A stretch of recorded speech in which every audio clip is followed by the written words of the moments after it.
ஒரு நாள் ஒரு துறவி ஒரு கிராமத்திற்கு வந்தார். அவர் மிகவும் எளிமையான தோற்றத்தில் இருந்தார்.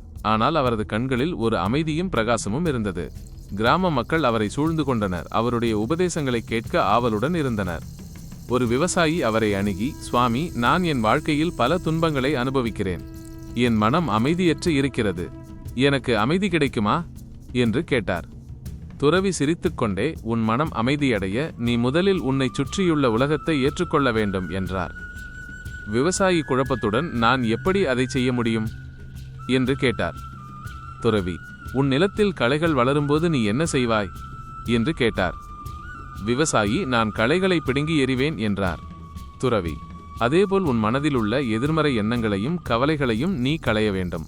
ஆனால் அவற்றை வெறுமனே பிடுங்கி எறிவது மட்டும் போதாது. அவற்றின் வேர்களை நீ புரிந்து கொள்ள வேண்டும் என்றார். விவசாயி, எப்படி என்று கேட்டார். துறவி, கவலைகள், கோபம், பொறாமை போன்ற உணர்வுகள் ஏன் தோன்றுகின்றன என்பதை நீ ஆராய வேண்டும். அவற்றின் மூல காரணம் என்னவென்று கண்டறிய வேண்டும்.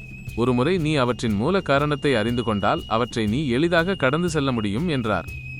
விவசாயி, சரி, நான் எப்படி அதை செய்வது என்று கேட்டார். துறவி, ஒவ்வொரு நாளும் சிறிது நேரம் அமைதியாக அமர்ந்து உன் மனதை கவனி. உன் மனதில் தோன்றும் எண்ணங்களை ஒரு பார்வையாளராக பார். அவற்றை நீயே என்று நினைக்காதே. நீ வெறும் சாட்சி, அந்த எண்ணங்கள் நீ இல்லை. இந்த பயிற்சி உனக்கு அமைதியை கொடுக்கும் என்றார். விவசாயி துறவியின் அறிவுரையை பின்பற்றி தினமும் தியானம் செய்ய தொடங்கினார். நாளடைவில் அவருடைய மனம் அமைதியடைந்தது. அவருடைய வாழ்க்கையில் மகிழ்ச்சியும் அமைதியும் பெருகியது. இந்த கதையின் நீதி, மன அமைதி என்பது வெளியிலிருந்து வருவது அல்ல, அது நம் உள்ளுக்குள் இருந்து வருவது. நம் எண்ணங்களை கவனித்து அவற்றை கடந்து செல்வதன் மூலம் நாம் அமைதியை அடையலாம்.